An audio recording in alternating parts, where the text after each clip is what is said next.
about blood. So just to review, we talked about this before, but what hemopoiesis is. And notice it's a general term. It's not going to just refer to the red blood cells, the erythrocytes. It's going to refer to all formed elements of the blood. So that means erythrocytes, leukocytes, and platelets. So we're going to kind of learn about that, that formation there. So again, we're going to start off with a very, very basic cell, one of our stem cells. Right, we have a pluripotent cell here, right, that we're going to be dealing with, the hemocytoblast there. And this is going to be the stem cell that is going to give us one of two lines. It's either going to be, excuse me, the myeloid line or the lymphoid line. Remember what I said before, right? Keep it simple. Don't put too much thought into it. Learn the lymphoid line makes only the lymphocytes. Myeloid line makes everything else. Right, so the lymphocytes are going to, we'll talk about the T lymphocytes and the B lymphocytes. Sometimes I refer to them as T cells and B cells, same thing. Right, but lymphoid line even has the word in it, lymphocytes. Okay, myeloid line has got our red blood cells, right, our platelets, right, thrombocytes, and then the remaining leukocytes that are not lymphocytes. So that will be, right, some of like neutrophils, monocytes. Some of those you may have heard in 210, right, when we learned about the healing process a little bit, but we'll go through that. So of course, in order to move through this process of making cells, right, we are going to utilize chemicals, what we call colony stimulating factors, and they're going to stimulate the whole process of hemopoiesis, essentially moving us from one step to the next step to the next step. It'll help us to progress through till we get to the mature cell, whatever line we're talking about, or whatever specific line. So what you'll see is, and again, I won't ask you to memorize, you know, which colony stimulating factor is present at this step in the production or the maturation of the erythroblast or the erythrocyte, but just keep in mind that we need those to help move us through that process there. All right, so let's start off with erythropoiesis. Okay, so this is the specific form of hemopoiesis, and it has to do with erythrocytes or RBCs, the red blood cells.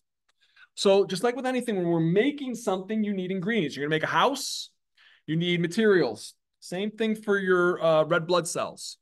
And so some of these you should be familiar with, right? Especially iron. Folks that are deficient in iron, right, will have IDA, iron deficiency anemia, and their oxygen carrying capacity for their red blood cells is diminished. And we'll learn that iron is going to be specific, right, for the binding site for oxygen on our hemoglobin. So if you don't have iron, you can't make really good hemoglobin, which means you can't bind oxygen and you can't saturate the red blood cell, right, with enough oxygen to make it worth your while. Also, in addition to that, you're going to need amino acids. Anyone want to hazard a guess as why we need amino acids? Proteins, yeah, right.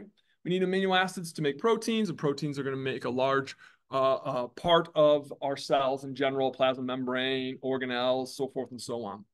And then, of course, B vitamins, they're always important, vitamin B, 1, 2, 3, right? But specifically, we're going to be talking about vitamin B12.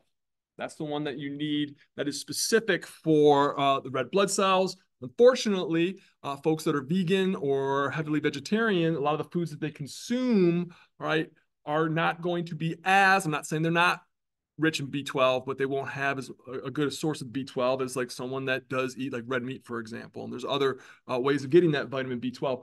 But you'll need that B12 to actually make our red blood cells, one that works well. So let's start off with our stem cell line here. Okay, we're going to start off with the myeloid stem cell.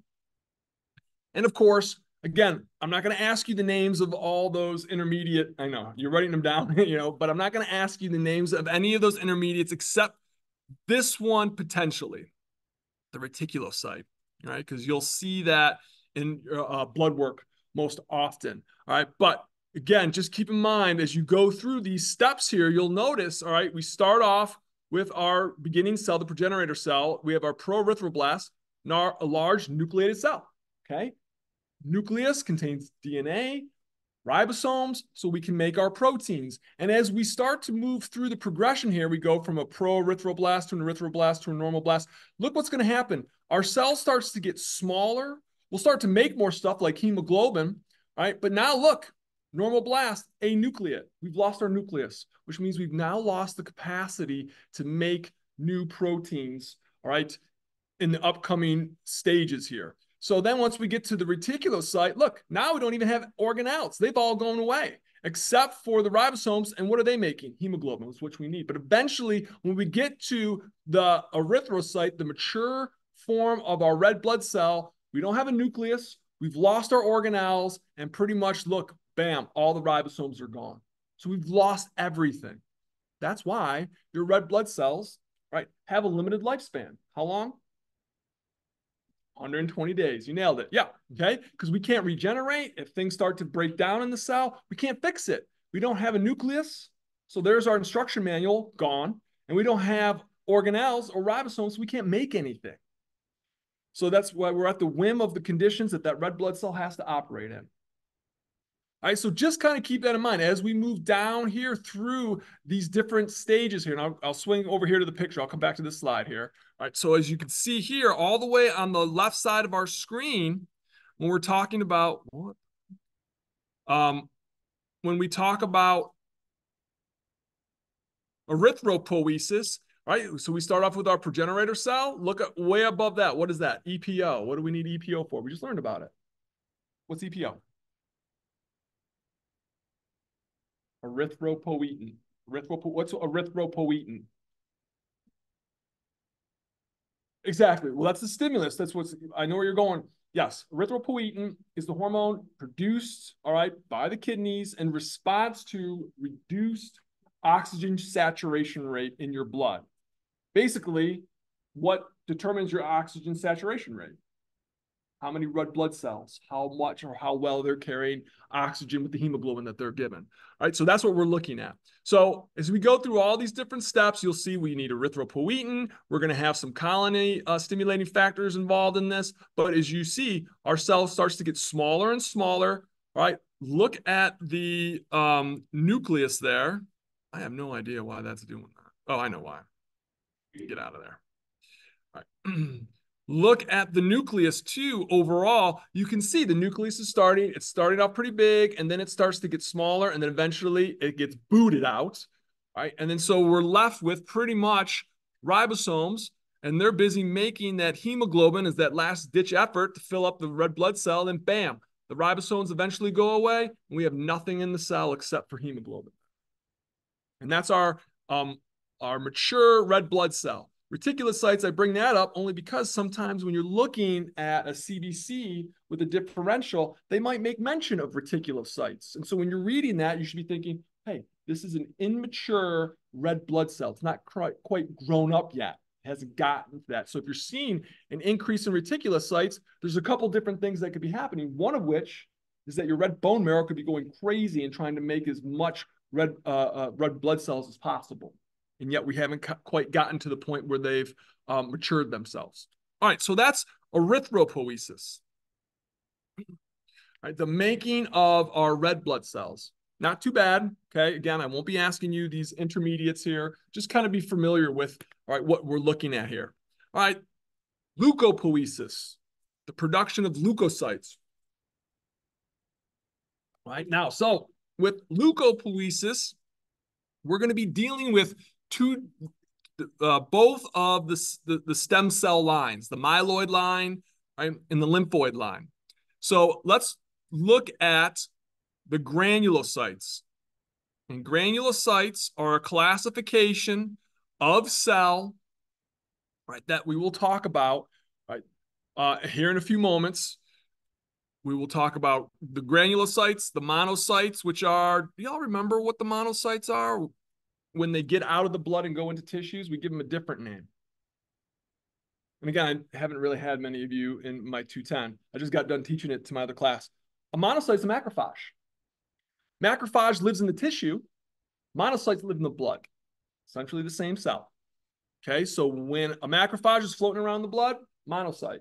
When it gets into the tissue, then it's a macrophage, and then it can be a permanent or residential macrophage, which means it just stays in like connective tissue, doesn't move around, or it can be a wandering macrophage, in which it can mean it can move around, it can gravitate and migrate throughout the connective tissue. So when we're looking here at leukopoiesis, we're looking at granulocytes, monocytes, and lymphocytes. So what's a granulocyte? Any cell that has Phil as its last name, or the last part of its name. I can't even underline Phil. There we go. All right, so if it has eosinophil, basophil, and neutrophils, those all are granulocytes, which means that they have visibly staining granules. So when you put them under the light microscope and you stain them with whatever specific dyes you're going to use, you will be able to see these granulocytes that are part of the immune response. They carry chemicals, and we'll talk more about that when we get into chapter 22, when we get to the immune system. Right, so those are your granulocytes there. So again, we're going to see when we're talking about leukopoiesis, let's start off with the myeloid stem cell line. We just talked about it here a few moments ago. So similar type of situation here when we're getting, let me come back to the slide. Let me show you the picture. So when we look at leukopoiesis here, you'll see that we're going to be utilizing, look, the myeloid stem cell line and the lymphoid stem cell line are both going to be involved in leukopoiesis here. So we're going to start off here with the myeloid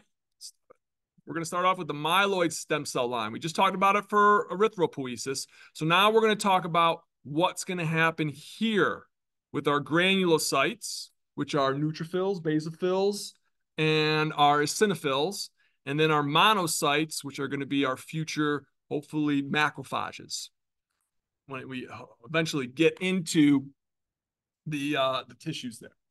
All right, so keep that in mind. Two types of cells, the granulocytes and our monocytes, are going to come from, and you want to make sure that you know, all right, that they come from the myeloid stem cell line. This guy right here.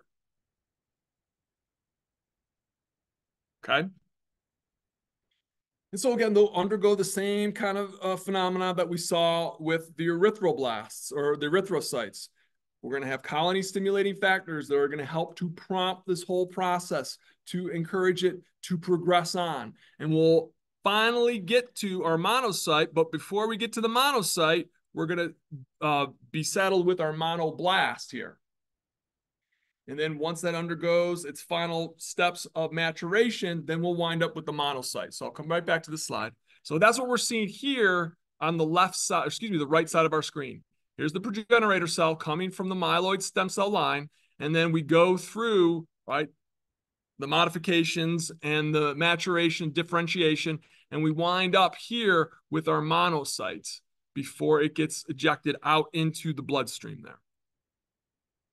Nothing really terribly exciting about the monocytes there. And then with our granulocytes, same, come back. Granulocytes will still have the myeloid stem cell line, same type of situation, common progenitor cell with the monocyte line. And then they'll undergo, again, colony stimulating factors, prompting, all right, the direction of where this cell is going to go. Is it going to become an eosinophil? Is it going to become a basophil or a neutrophil there? And it just depends, all right, on one, what colony stimulating factor is going to be influencing it, all right? And then obviously whatever the DNA designed for that specific cell contains is going to determine in which direction we go. Do we wind up with an eosinophil, a basophil, or a neutrophil there?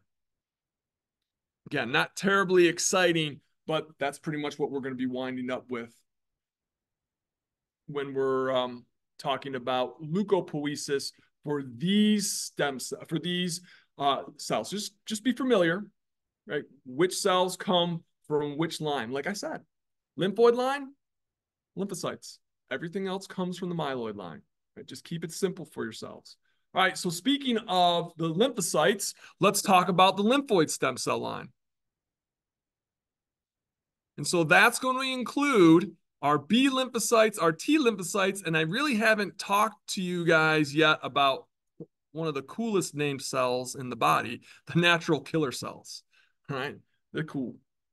I actually saw a license plate at my church there. This lady had a cell, and I knew she had to be a biology teacher. It said NK cell, natural killer cell. So these cells do exactly what their name is. They just go out and kill things, and that's by design. But so similar situation here. We're going to just deal with our other stem cell line, the lymphoid stem cell line, that are going to differentiate into our B lymphoblasts and T lymphoblasts, which will eventually mature into our B lymphocytes and our T lymphocytes. I promise you I'll come right back.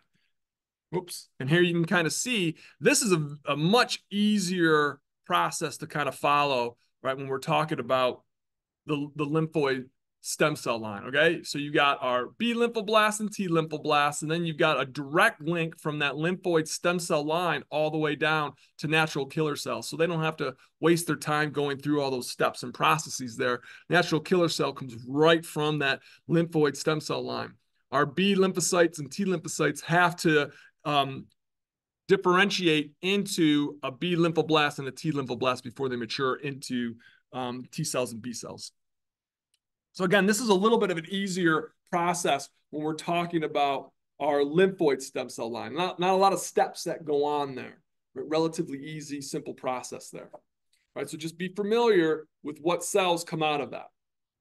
All right, and then finally, the last group of cells we've talked about for our formed elements. We talked about the erythrocytes, we talked about the leukocytes, and now we have our thrombocytes, or the platelets there.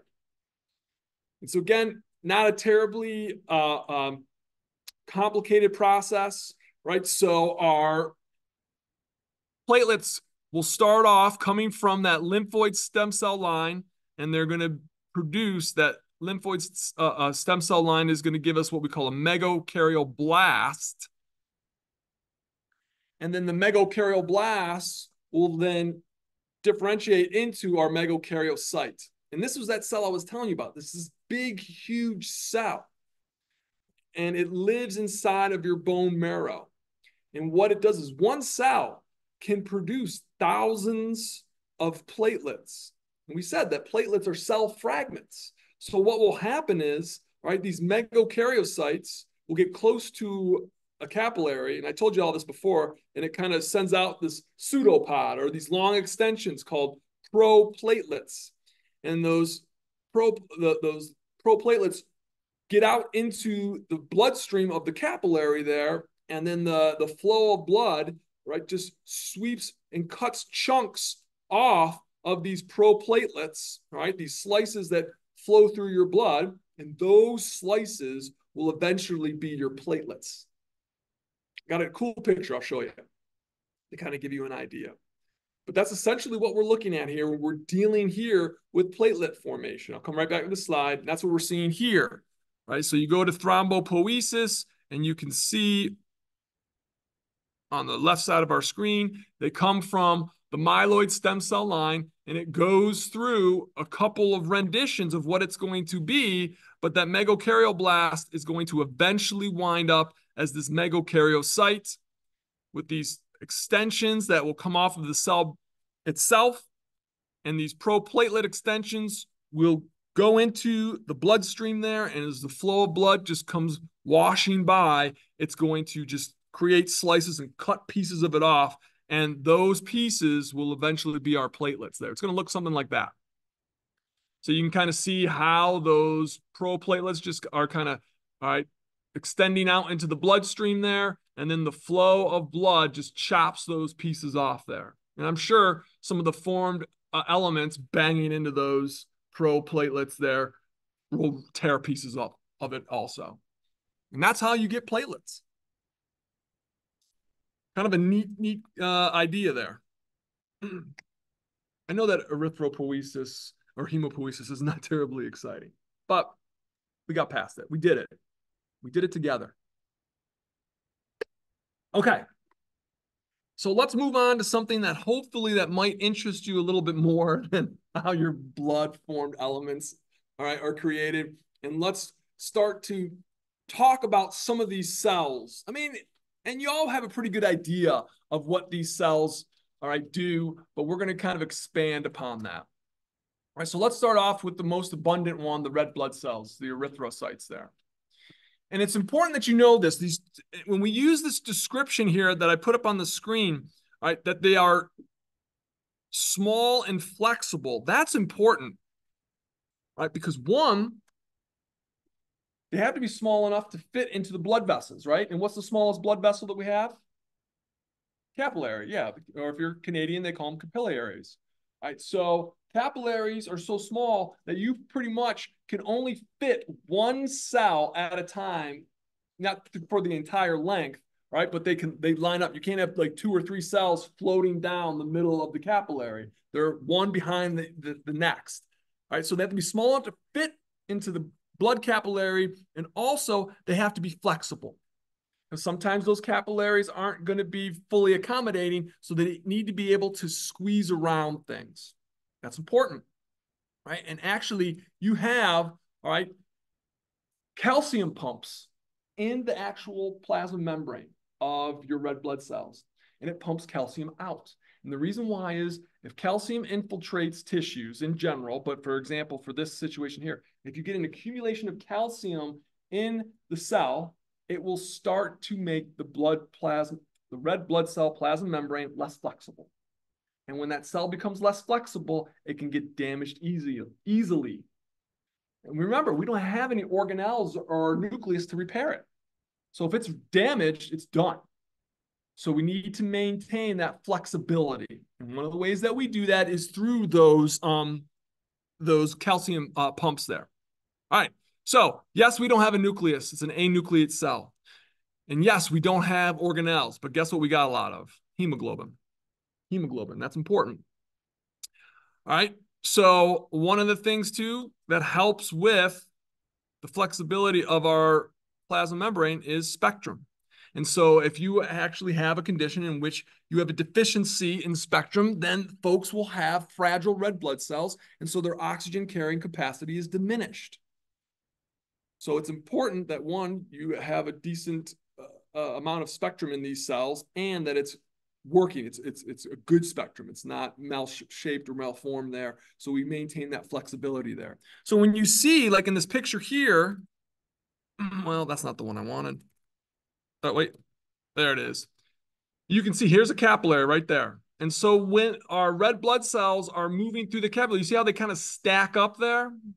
Like a stack of coins? That's where this term comes from, this rouleau. And I think that's French for stack of coins. Don't quote me on that. I believe that's what it is. Right? But the purpose of our red blood cells is to carry respiratory gases. They are a transport mechanism.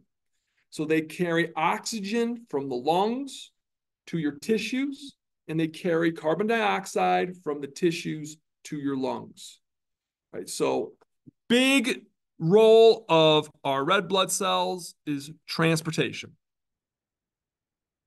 And they're transporting the red blood cells. Now, they're going to be doing some other things, and we'll talk about some of the roles that red blood cells do, but its primary function is movement, transportation of the respiratory gases. We'll see some other roles, some minor roles later on there. So here you can see, all right, here is our red blood cell. It's got this biconcave appearance there, and that's because we no longer have a nucleus, and we no longer have organelles in there. And so this is a really cool number here. 280 million hemoglobin molecules are in your average red blood cell. And I used to know the number here off the top of my head, but I cannot recall it. So I'm going to just pull out my calculator here. So if you have 280 million hemoglobin molecules in a red blood cell, multiply that by 4, because one hemoglobin can carry, right, 4 oxygen molecules. So, oh, hold on. 280. Oops, again. 280,000,000 times 4 is what? 3.13 billion oxygen molecules on one single red blood cell. That's impressive, okay? That's pretty cool. There was actually a test question that one of my colleagues would ask that question on a test. I won't. You don't have to worry about it. All right, so we're talking about red blood cells. Let's talk about, right, what's associated with our red blood cells. All right, hemoglobin. Its function, all right, well, one, it's a protein, and its function is to transport that oxygen and that carbon dioxide that we just talked about. So when we've hit max capacity for oxygen on our hemoglobin molecule, it's fully oxygenated. And if we've lost, remember I said there's four binding spots for oxygen, right, on a hemoglobin molecule. So if 3 out of the 4 are filled with oxygen, if 2 out of the 4 are filled with oxygen, if 1 out of the 4 is filled with oxygen, that's when we start to call it deoxygenated. Right, so there's still oxygen. It's just there's not as much. We've lost some. So I want you to be familiar with those terms, right? When we talk about something that's oxygenated, it's maxed out, loaded. Right? If it's deoxygenated, that means it has some oxygen, it just doesn't have as much. We've lost some of those oxygen molecules. Maybe we dropped some off at a tissue or a cell somewhere, right? And we're going back to get some more in the lungs. But that's what we're going to see here. So when we talk about the hemoglobin molecule, and this is a great example of why denaturation can be bad, especially a low pH in your blood, right? Because when we're looking at this molecule, it's folded. Right? We don't really talk about that too much in this course, but when proteins are made, right, they undergo different processes that cause folding. There's different presentations for different types of proteins. You can have beta sheet, you can have these globulin chains. Point being is you have these 4 globulin chains here, and we name them as alpha and beta. Right? And so they're arranged in a certain configuration, and I think I have it in here. Yeah, there it is. Okay, so it's just kind of folded up like that. And so you'll see, all right, you have the 2 alpha and the 2 beta here, but each of these has its own heme molecule. And at the center of the heme molecule, can y'all see what that is? Iron. Yeah, there you go. That's why iron is important, right, when we're discussing the ingredients for a red blood cell. We need that iron, and it's going to be at the center there of our different globulin chains there, because that's where the oxygen is going to bind onto. Specific for oxygen, right? Specific. So you really want to make sure that you understand this, that oxygen binds to the iron ion and not to anything else. So each hemoglobin holds 4 iron. So you can have 4 oxygen molecules that bind onto that. Right? But here's the thing. This next statement that you see up there on the board, oxygen binds to iron, and then it says binding is fairly weak. That's good. A weak attachment is nice. Because remember, blood is flowing constantly through these different tissues, going through the capillaries of the alveoli, going through the capillaries in your tissues. So if the hemoglobin had a tight bind or hold on oxygen, it won't come off easily. And then it's a whole process, you know? So we want oxygen to be able to pop right off of our hemoglobin so then it can go into the tissue. And then we can, for that easy exchange. So when we're having that blood that's going through the capillaries there in the alveoli, we want it to be able to move from the lungs to the hemoglobin, and we want it to be able to do it quickly. And then when we get to the tissues, we want that oxygen to be able to detach quickly into the tissues. So it's an easy kind of diffusion, because remember, oxygen is small and nonpolar. So what does that mean? It can diffuse directly through the plasma membrane. Doesn't need any help. Doesn't need facilitated diffusion. Doesn't need active transport processes to help it out. It goes right through. And so those properties are great to have because they allow for the quick movements, all right, of oxygen from outside the cell to inside the cell. And that's all based on the concentration gradient. You all remember concentration gradients. And what determines the rate of diffusion is the steepness of the concentration gradient. So you have a lot of oxygen on the outside of the cell and very little of it on the inside. It's going to shoot right through that plasma membrane. And you know what cells have a low level of oxygen inside the plasma membrane? Cells that are actively aerobically doing things. that are, bless you, that are metabolically active. So you can see why this is important.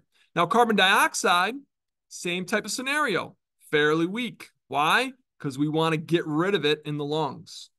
We want oxygen to be able to jump off or pop off the hemoglobin molecule in the tissues so we can oxygenate our tissues, but also we want to get rid of carbon dioxide, so we don't want to have a strong attachment to it.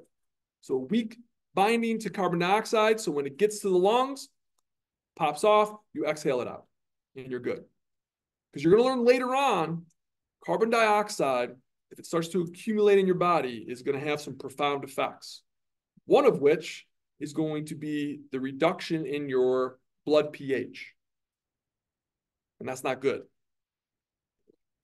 Carbon dioxide, all right, when you're hyperventilating, that's usually because your carbon dioxide levels are elevated, or it could be a psychological issue. But if we're talking purely physiological, it's usually because you have elevated carbon dioxide levels. All right, so there you can see our picture there of hemoglobin, just a quick reminder, and moving on. So we talked about erythropoietin in chapter 17. And now you're going to learn a little bit more about its role there, all right, in hemopoiesis, or specifically erythropoiesis. So EPO, erythropoietin, is made, just to remind you, I know I've said it already, but just to go with the repetitive redundancy, I guess, erythropoietin is made in the kidneys. Now it says in parentheses up there, a little is made in the liver.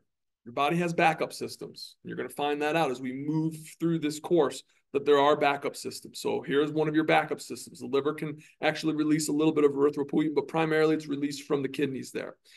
The stimulus for that, low blood oxygen saturation. So erythropoietin will then work on the tissues of your red bone marrow, and it starts to stimulate the production of the myeloid stem cell line. So then we can start to generate and make more erythrocytes and dump those erythrocytes into your blood. Increase erythrocyte concentration in your blood, you increase the oxygen carrying capacity for your blood.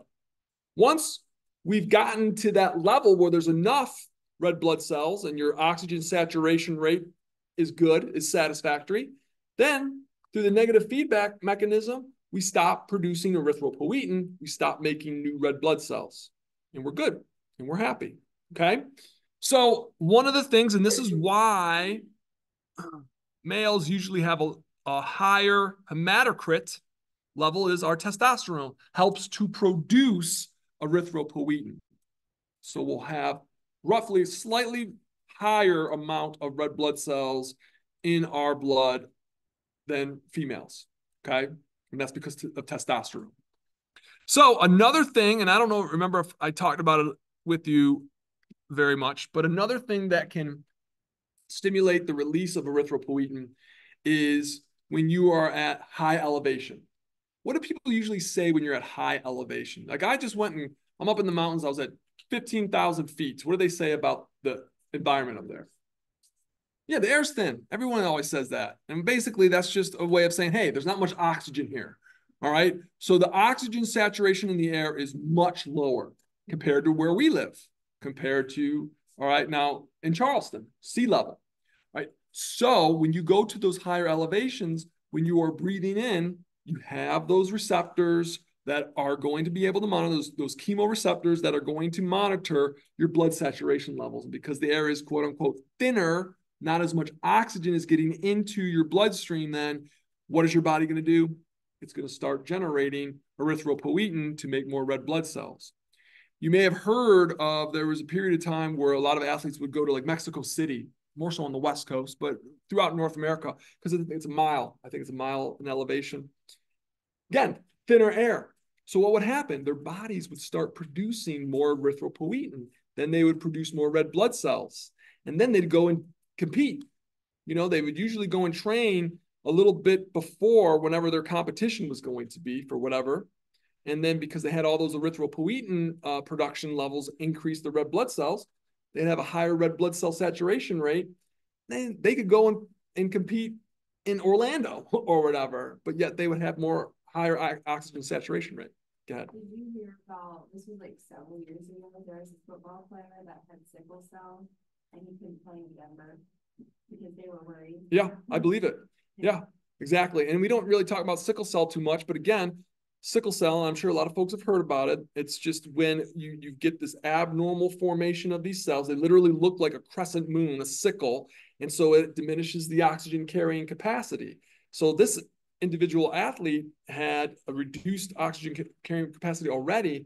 Now he's going to go to Mile High Stadium, and then compete there. He was already at a pretty big disadvantage there. So I know that in some cases that's where you run into, and there's others. There's thalassemia. That's another type of red blood cell disorder there. So that's what we're looking at here on our screen. Right, you can see here's that whole reflex there: stimulus, receptor, effector, and then you can see that we have a net our negative feedback loop here. So the stimulus is the reduced amount of oxygen in your blood, stimulates the kidneys to make the erythropoietin. Erythropoietin goes to the red bone marrow, stimulates the red bone marrow to make more red blood cells. We dump those red blood cells into your bloodstream, thereby increasing the blood's capacity to carry more oxygen. Once it gets high enough, then the negative feedback loop kicks in and we stop making erythropoietin and we won't have to make any more red blood cells. Some of you may have heard about this. Blood doping. Was it Lance Armstrong? No, he was steroids. There was a couple of cyclists, and I can't remember who was getting busted for blood doping. But in theory, it makes sense. But on the competitive nature with athletics, it's no bueno. All right. Specifically because, and I'll talk about this here in a second, all the dangers that are associated with it. So basically with blood doping, what an athlete will do is they'll do exactly what I just said. They'll go somewhere and, well, they can do one of two things. They can go somewhere where the air is thinner so they can naturally, produce erythropoietin and increase their red blood cell concentration. Then what they do is they draw that blood off. Could be a pint, could be 2 pints. They draw it off and then they store it. It's their own blood, so they store it away. And then the body will eventually replace those red blood cells that it lost. Then they would go to wherever they were going to engage in their competition and they'd reinfuse that blood into their bloodstream. Right? So that blood is rich. It has a large amount of red blood cells. So that blood is just craving for oxygenation. And that's what would happen. But one of the problems is what did we say? Right? We talked about the different characteristics of blood. One of it was viscosity. Remember, blood, the viscosity of blood is about 4 to 5 times that of water. Right? So now you're going to stick more blood formed elements into your circulation. You're going to make your blood thicker. And when you make your blood thicker, you are now opening up a whole slew of situations. Here, increase the blood viscosity. Guess what that does to your heart? Now your heart is used to pumping something through that's kind of similar to motor oil, a little bit not as viscous as motor oil, but now it's going to be having to work harder because your blood, I'm exaggerating when I say this, it's like a sludge. Okay, so the heart has to work harder. And don't you think the heart has to work pretty hard when you're engaging in physical activity or whatever this professional athlete was going to do? So now you're going to tax it more. So in that situation, you could cause, right, some damage that could be permanent to your cardiovascular system. It's a whole host, a slew of things that you could engage in. And the other way to do it, and I'll answer your question in 1 second, is instead of going and doing the whole go to the high altitude and whatnot, you can just get pharmaceutical EPO, stick it in, inject it in, and then produce your red blood cells that way. Go ahead. I was just curious, so if the red blood cell lives for 100 days, does that, but how quickly or how soon would they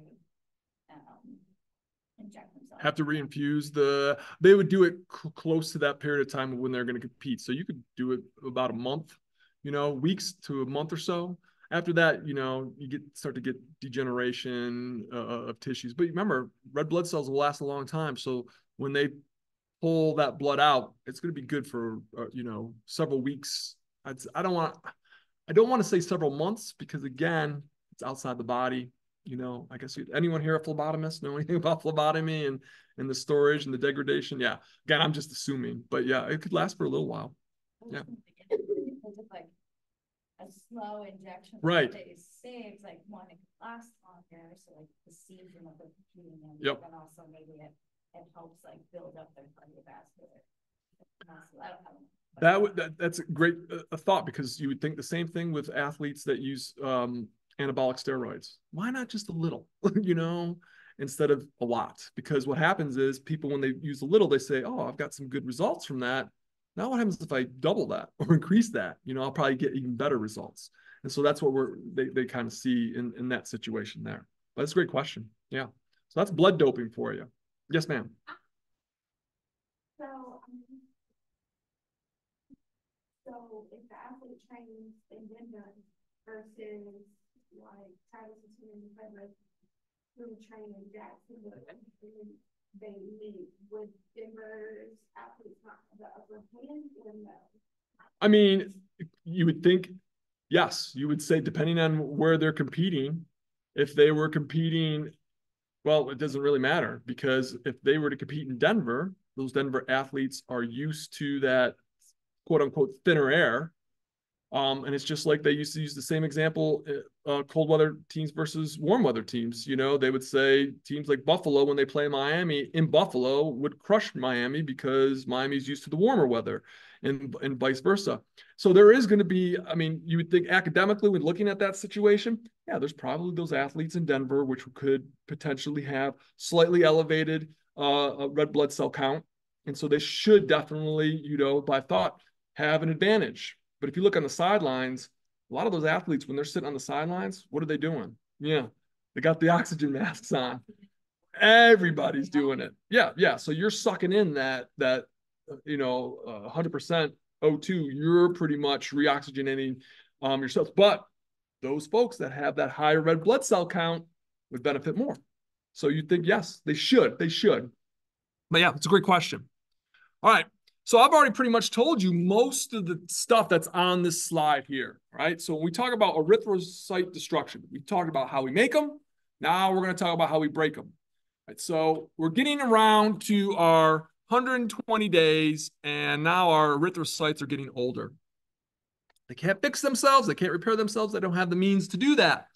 So what we're going to do is we're going to send these cells to spleen or liver. And so they have to be recycled. So we take them to the junkyard and we break them down.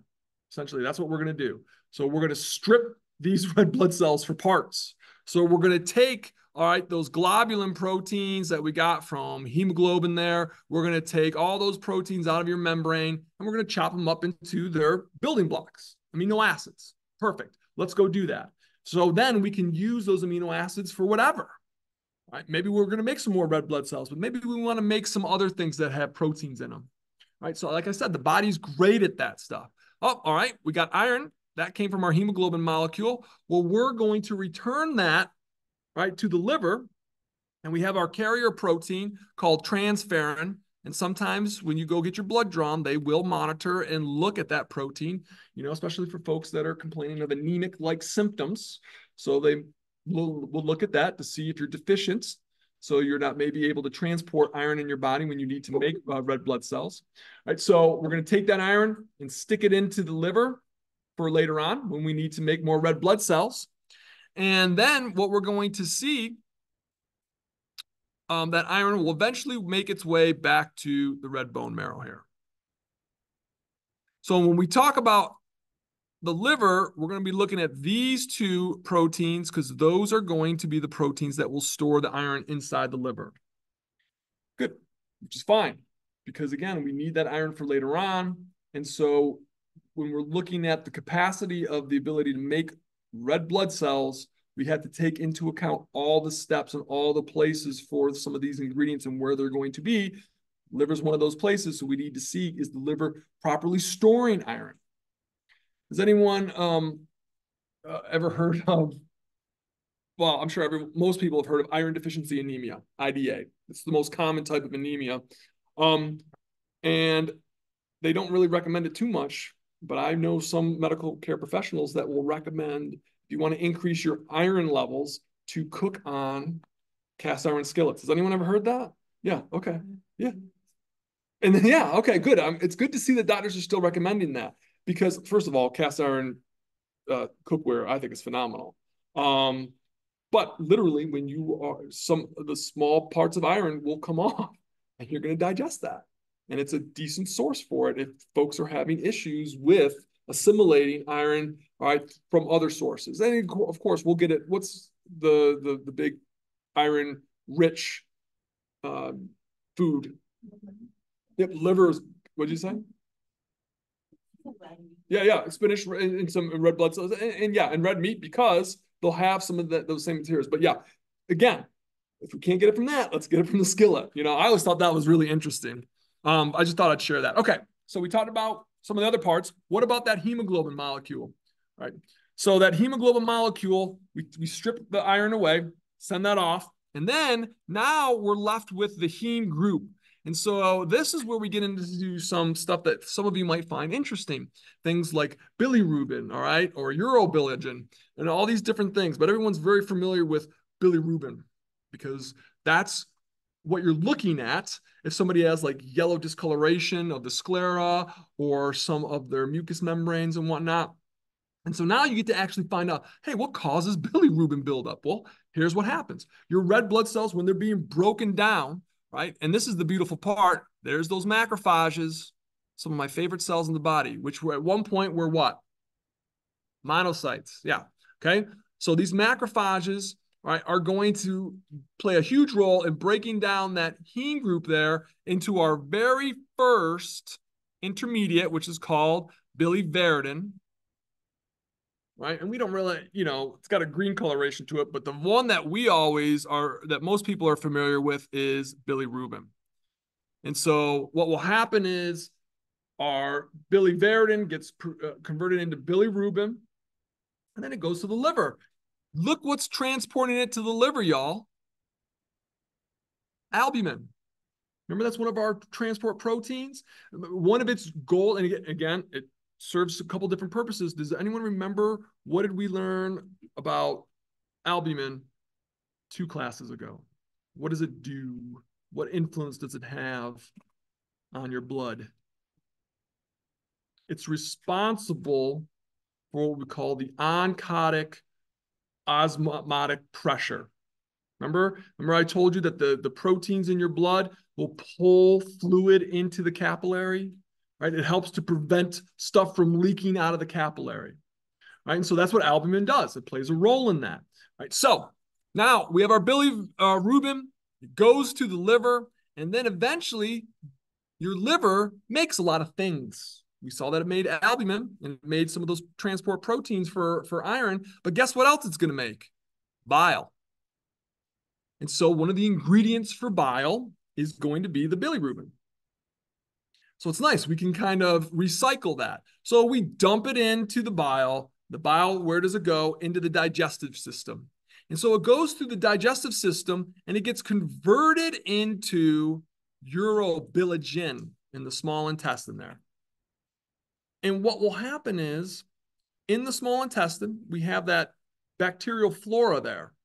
It's that natural bacterial flora that's going to convert that urobilinogen, and this is in the digestive system, into stercobilin. And that is what makes your poop brown. Great question, right? You're going to see it here in a second. When we go to the next part, right, stuff is always getting absorbed and reabsorbed in the digestive tract. So what we'll see is some of this material will get absorbed back into the bloodstream. Right? And so what is going to filter the bloodstream? Kidneys. Okay. So it gets converted into urobilin. And then that gets excreted out through the kidneys. And that's what gives your pee the yellow color. Like a tan kind of appearance or less of a brown? Like yellow? I'm not sure. I don't know. I've never heard of yellow poop. Yeah. Well, okay. there you go. Your answer is up there on the board. Your gallbladder, even though it's gone, you still produce bile, but it's not going to store and concentrate that bile as much. So you have bile, but it's not going to be as effective because your liver is only able to excrete so much depending on your eating habits. So your bile amount has decreased. Therefore, your stercobilin will decrease. Therefore, you're going to be reabsorbing less. All right, so you'll have a different color to your feces there compared to what other individuals. Usually, if it's tan, that's where people start to get nervous when I say tan because it's absent of the stercobilin there. But yellow, I couldn't tell you. I don't know. You'd have to ask. Maybe Google will know. I don't know. I just don't know. I'm guessing as to why it would be yellow. Yeah, it is. I can almost guarantee you that's the reason. Well, before I'm sure you had your gallbladder removed, no problem. Color was fine. Yeah, so it's got to be the bile. There you go. You just diagnosed yourself. Nailed it. All right. This is a good slide because it tells you about anemia. And there's a couple different types of anemia that are up there. Right? So you can see all the different, all right, types of anemia. But what are the symptoms here? All right, now, if you look here at these symptoms, and I really, really want you to kind of think this through. Again, you can memorize it, and that's fine, but I want you to understand it. So lethargy, shortness of breath, pallor, and palpitations. Lethargy is tiredness, right? Shortness of breath, obviously, you're not able to catch your breath. Pallor is what? Yeah, color, more of a pale, all right, less pigmentation. And then palpitations is going to be heart flutters, all right, that sort of feeling, all right? It could be in the heart, it could be in the chest in general, but point being is, when you think about those symptoms, I want you to keep in mind, where are you? That you have a lower than normal oxygen carrying capacity. Okay. So your ability to carry oxygen is less. You know this already. We talked about that. Okay. If you have an anemia. And so the symptoms when you're tired, you're just not getting oxygen to the tissues that need it. All right. Shortness of breath, right? You're affecting the respiration rates, again, based on oxygen levels. Pallor, what gives coloration to folks is going to be from the oxygenation of the blood. We're not oxygenating enough, so they're going to have decreased pallor. And then finally, palpitations, it's going to affect your cardiovascular system. So again, memorize it if you want, but I want you to try to understand why those symptoms are the way they are. Right, so you don't have to memorize that. So let's go through the types. The first one here, aplastic anemia.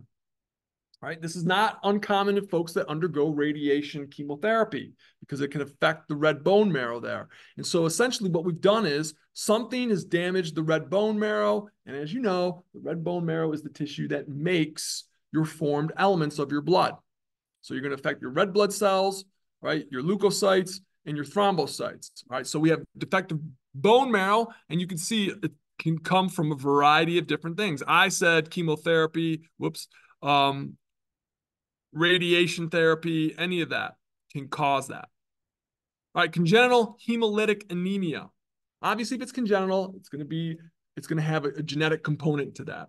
And this is literally when you look at that term, hemolytic, right? You're going to see the cells lysing themselves. They're just going to start to self-destruct.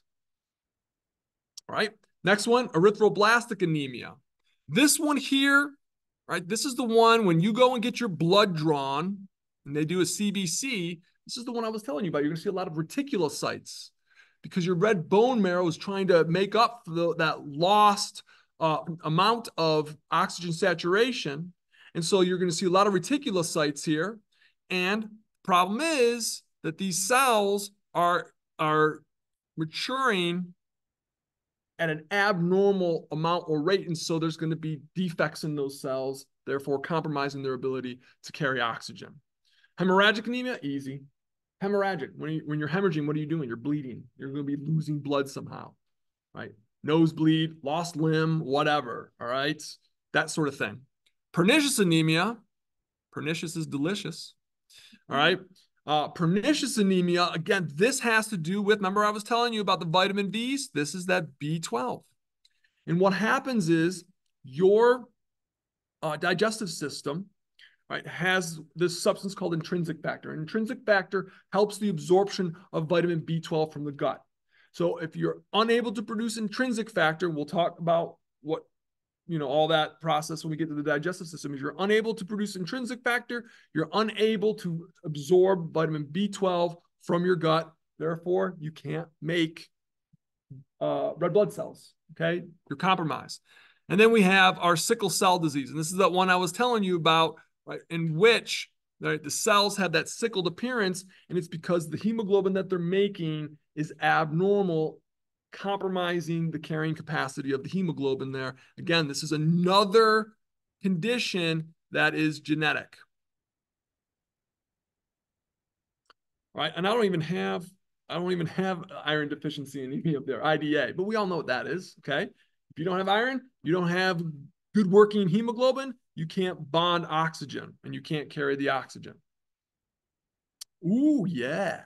You guys excited? I know some of you are excited about this. Blood typing. You ever wonder? What? No. I know, man. Christian, I'm sorry. I feel like I've let you down. All right, so let's talk about blood types. I'm going to go through this slowly, and if it feels like I'm talking very simplistically, I apologize. I'm not insulting your intelligence, but I want to start off on the most basic level. So I'm going to just kind of go, well, one, I'll move through it slowly, but I'm going to keep it as simple as possible. All right, so I would highly encourage everybody in this room, if you don't know your blood type, to learn your blood type. Right, it's just something that you should know in case something happens, or carry something on you that identifies your blood type. I have in my wallet, I've got a Red Cross card that I got when I was donating blood, and they would tell my blood type on there. Right, but you should just know. So I'm B positive. No, I'm not. I'm A positive. Golly, I should know that. For the longest time, I thought I was B positive. I don't know why. So now it sticks in my head. But I am A positive. So what does that mean? Let's talk about it. All right. So let's start off here with the blood types. First of all, when we talk about blood types, you need to be thinking of surface antigens. What the heck does that mean? Right? An antigen is a protein. So what we're basically saying, and I just taught this to my 210 class, proteins played several different roles in our cells, one of which is cell identity, or what we call an identity marker. All right, so you have specific proteins on the surface of your cell. We will call those surface antigens. And they are going to determine what blood type you are. It's present in your red blood cells plasma membrane there. All right. So the next part, so just memorize that fact. Surface antigens determine your blood type. Put that in your memory banks there. All right.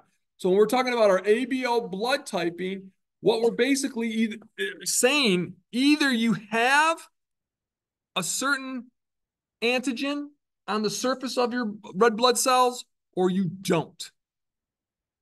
And so the two antigens that we are going to be using are A and B antigens. Okay, again, I'm going to go real slow. I'm going to repeat myself probably 10 times, all right? But it's okay. All right, so A antigen is going to be, you can replace that and say a protein. And if you want to be specific, it's a glycoprotein. So that means it's a protein with a carbohydrate group attached to it. And so that's going to be your surface antigen. So you either have antigen A or antigen B, or you have both of them, A and B, or you have none of them. Okay?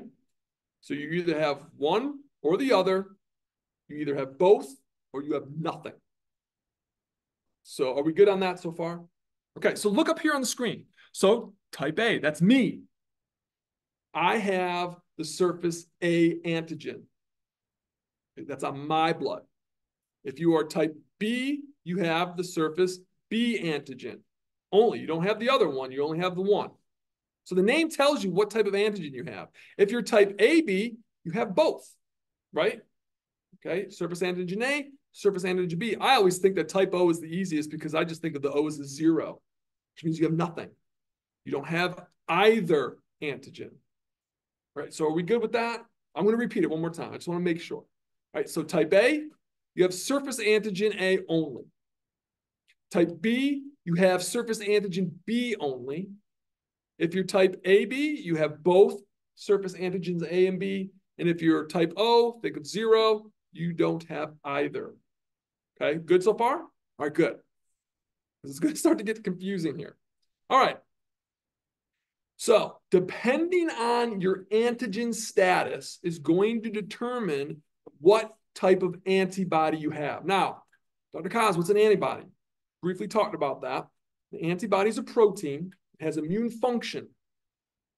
Right? And so these are specific proteins that help with protecting your body from pathogens, right? From invaders. So when we get to this part here, you have anti-A antibodies and anti-B antibodies.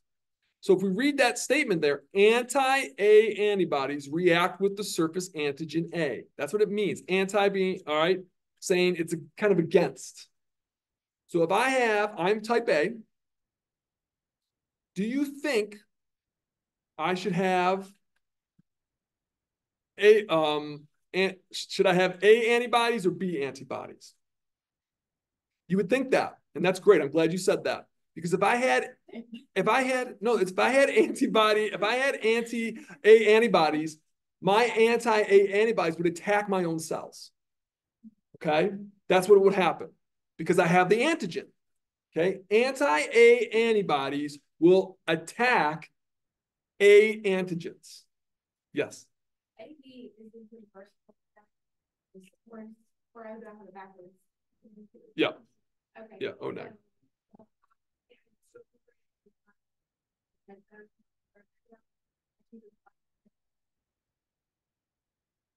What? No. Oh. The whole way. Hey, whatever works. That's what I tell folks. We'll talk about the donors here in a second.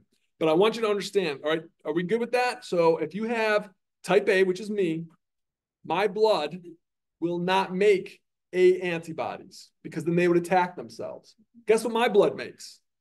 It makes the anti-B antibodies. Why? Because look, it even says up here, it will react with the surface antigen B. Well, I don't have that. I've got the surface antigen A. So my antibodies will not interact with my own blood cells. So just kind of keep, you can figure, if you want to memorize it, go ahead and memorize it. All right, so like this next statement here says, a person doesn't have antibodies for their own surface antigen proteins. Okay, so commit that to memory. If you are, remember, when you say that you're type A, what type of surface antigen do you have? If I'm type A, I'm type A. Here, let's go back. That's okay. I'd rather you guys make that mistake now. Okay.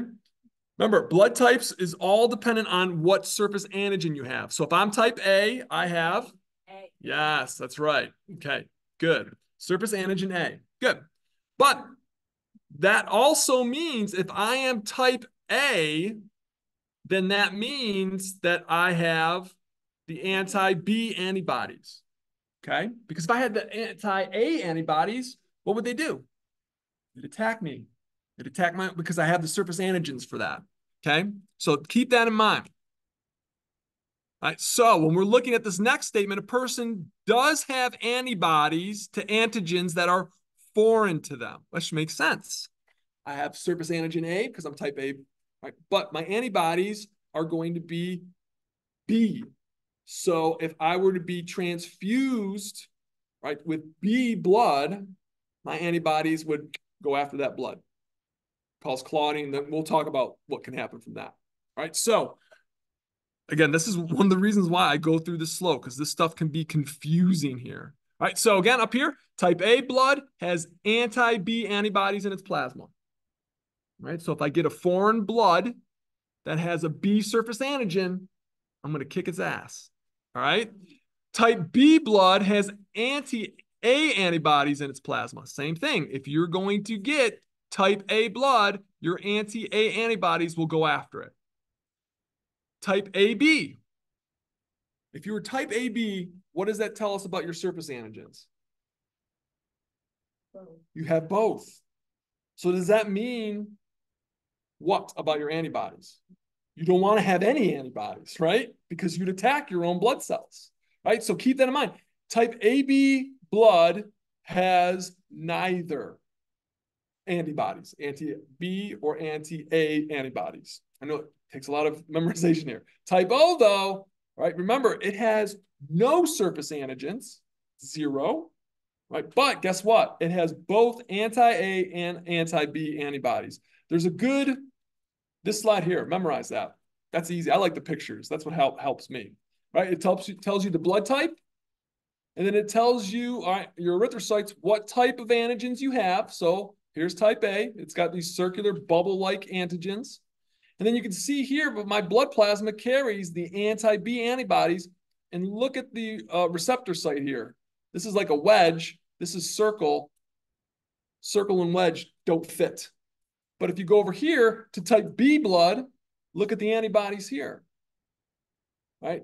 Those antibodies can fit on that surface antigen there. All right, so if you want to use the pictures, go ahead. But just to review, type A, surface antigen there is the type A surface antigen. Type B blood, there's the B surface antigen, looks like spikes. Type AB has both antigen types, and type O has 0, no antigens. So you shouldn't carry your antibodies for your own blood type. You should carry antibodies for a foreign blood type. So B is foreign to me. We'll talk about blood donation and all that here shortly if we have time, which I think we do. All right, so again, if you're not sure about what we just kind of talked about, take some time, look over this chart there, that figure. It'll help to make sense of things. All right, this is something that it can take a little bit longer, but go back. That's why this stuff here, these 4 points here, will help you to understand, especially these last 2 points. Person doesn't have antibodies for their own surface antigens, makes sense, you'd be attacking yourself. And a person will have antibodies for blood that's foreign to them. Okay? All right. So there's one other thing that we should talk about when we're doing our blood typing. Remember, I told you I am A positive. And so we talked about the letter part. Now let's talk about the positive part, right? What makes someone positive or negative? And that's when we get into our RH factor. And RH factor is just another descriptor for another surface antigen that we're going to talk about. This surface antigen is D. Right? And so again, when you look at this little picture here, you can see somebody that's RH positive has the surface antigen D on it. And then obviously, if you're RH negative, you don't. We're going to talk about, if we have time, what does that all mean with pregnancy and all that fun stuff. All right, are we good with that? Right, so if you are positive, you have the surface antigen D. If you're negative, you don't have it. All right, so we're good with that? I just want to make sure. Okay. So here's the thing. This next statement here says antibodies to RH factor or antigen D are not usually there. That's right. Normally they're not. Until you get exposed to somebody that does have the surface antigens, right? So where do we see this? In pregnancy. And I'll talk about that, all right? Because you're going to have 2 individuals, I don't want to say sharing the same space, all right? But 2 individuals that are, all right, that are different. Yeah, cohabitating. That's right. All right. Yeah, cohabitating. All right. So normally when we talk about our blood types, we talk about all 3 of these things, A, B, O, and positive or negative. So you're either going to talk about whether you have antigen A or B or antigen D. That's what we're referring to. So like when we look at this blood here, AB positive, that means that those blood cells have antigen A, antigen B, and antigen D. Right, that's what we're talking about with somebody with an AB positive. So when we get to the next, I think it's the next slide here. Yeah, okay. And your lab manual does a really good job on this. So I would suggest using your lab manual too to kind of peek through some of this stuff here.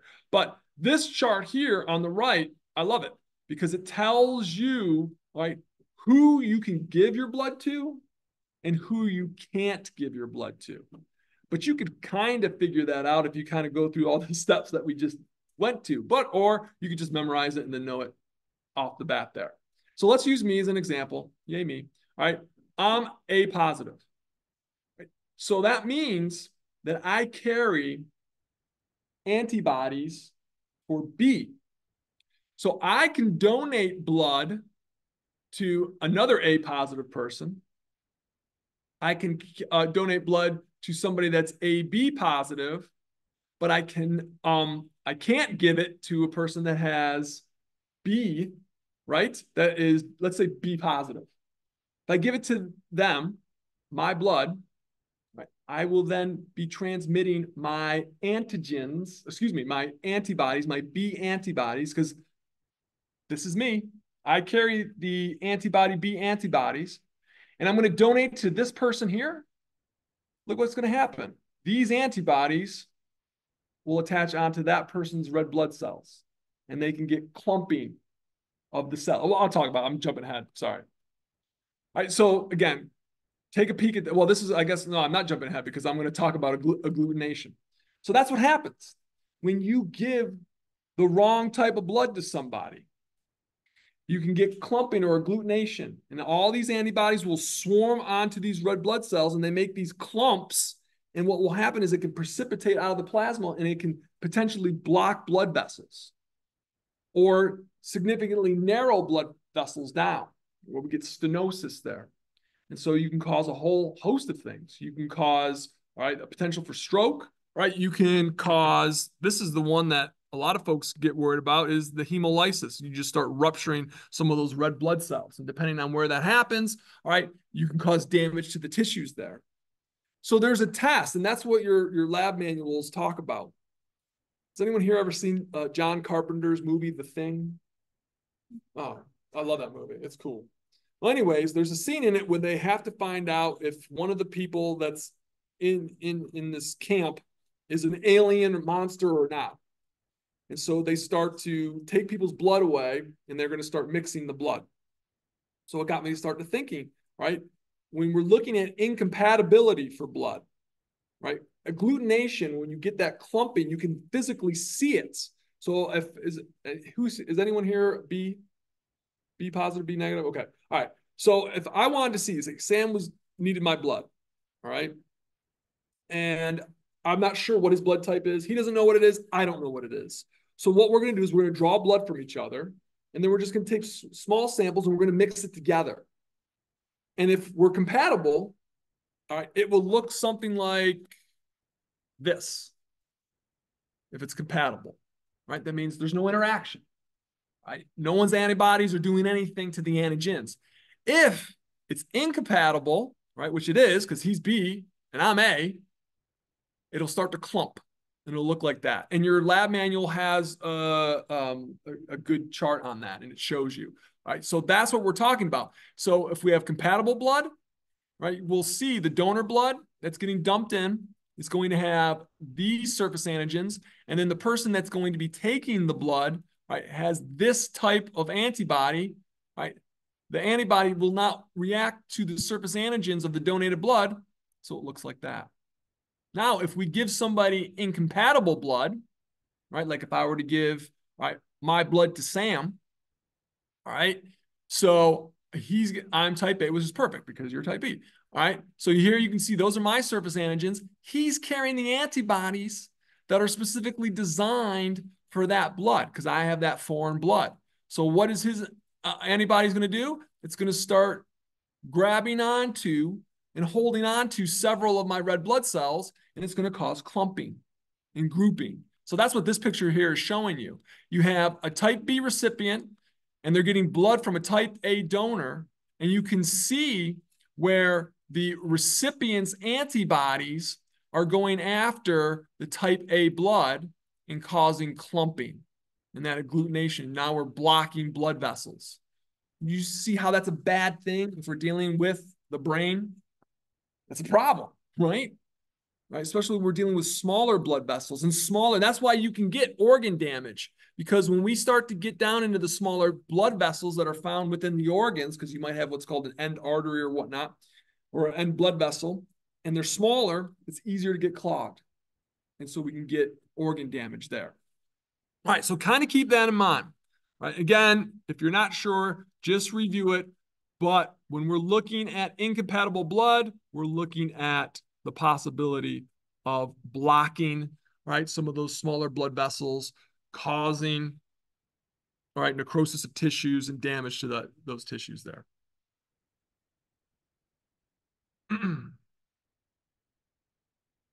Okay. I struggle, but I'm not going to start this concept because it'll spill me into, this will give you something to wait for when we get to the next class or our next class this week.